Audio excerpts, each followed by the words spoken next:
तो एमसीयू के दो मोस्ट पावरफुल विलेंस के अल्टरनेट स्टोरी लाइन को व्हाट इफ सीजन 2 का एपिसोड 7 डिलीवर करता है।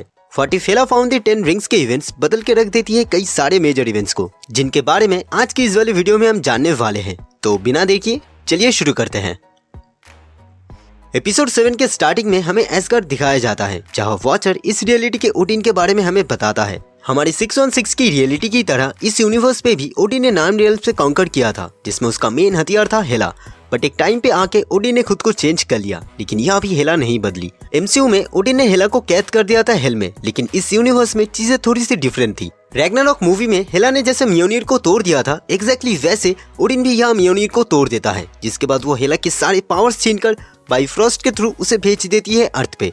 ओडिन यहाँ इंचेंट भी करती है हेला के हेलमेट पे, और ये पूरा सीन कई हद तक रिसेंबल करता है थॉर 1 मूवी के साथ, जहाँ थॉर के साथ भी कुछ ऐसा ही हुआ था। अगला सीन टेक प्लेस करता है मिडगार्ड यानी अर्थ पे, जहाँ हेला का हेलमेट आ गिरती है चाइना के एक माउंटेन पे। इसके बाद हम वेनु के लोगों को उसी हेलमेट को डिस्कवर करते हुए देखते हैं, जहाँ हमें फर्स्ट लुक मिलता है इस यूनिवर्स के वेनु का। ये सीन ये भी क्लियर करता है कि वेनु के पास कितने लंबे टाइम से ये 10 रिंग्स थे। वॉचर के इंट्रो के बाद हम हेला को अर्थ पे देखते हैं, जो अब पहुंच चुकी है उसी हेलमेट के पास।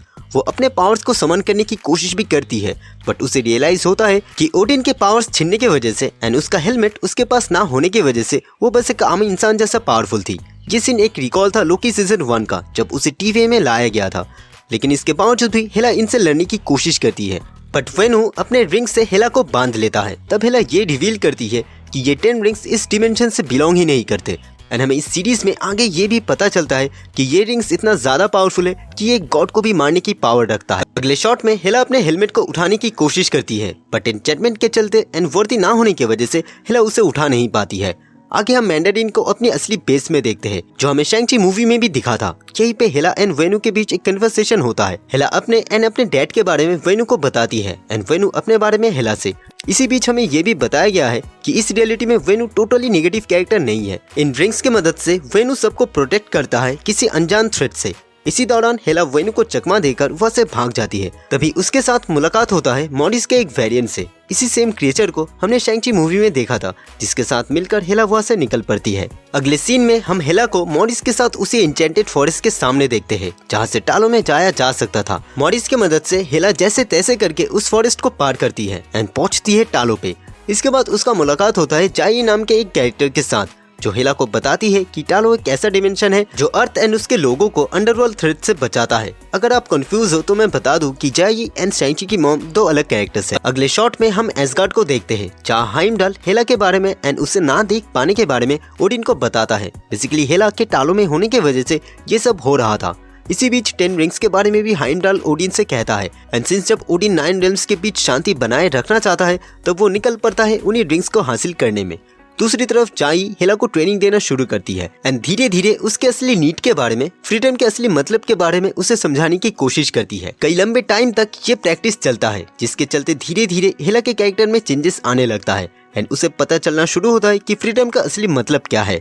अगले सीन में हम बाइफ्रॉस्ट को ओपन होते हुए देखते हैं, जिससे ओडिन अपने सेना के साथ अब अर्थ पे आ चुका है 10 रिंग्स को कलेक्ट करने।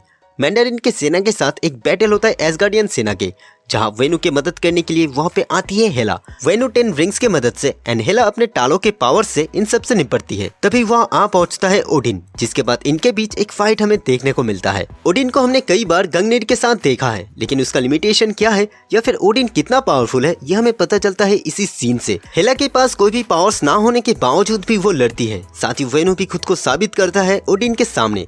इसी फाइट के बीच एक सीन पे पूरे 10 रिंग्स के साथ वेनु पंच करता है ओडिन के फेस पे, एंड ये रिंग्स कितना पावरफुल है यह हमें पता चलता है इसी सीन से।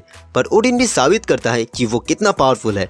लेकिन इसी बीच हेला के इस जर्नी के थ्रू लाइफ का असली मीनिंग सीखने से वो वर्दी बन जाता है, जिससे उसका हेलमेट अपने आप उसके पास आ जाता है एंड हेला को प्रोवाइड करता है एक नया सूट, जिसका कलर अब पूरी तरीके से चेंज हो चुका है।